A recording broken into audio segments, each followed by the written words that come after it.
Praise the lord, హల్లెలూయా. ఈరోజు Abraham గారి విశ్వాసం గురించి మనం మాట్లాడుకుంటే, అబ్రహాం గారు విశ్వాసుడికి తండ్రిగా మార్చబడడానికి కారణం ఏంటంటే దేవుని నమ్మడే. ఈ లోకంలో కూడా ఒక విశ్వాసిగా గాను, ఒక నీతిమంతుడిగా గాను మార్చబడాలంటే నువ్వు దేవుని నమ్మాలి.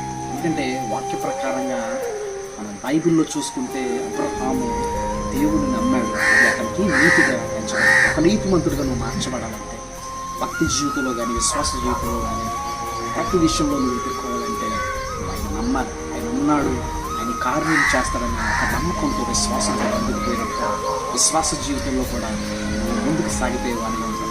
ఈరోజు ఈ మాటల ద్వారా దేవుడు మీతో మాట్లాడుతున్నాడు కనుక విశ్వాసము విధేయత, ఆత్మీయతలో మనం నమ్మకం కలిగి జీవించాలి.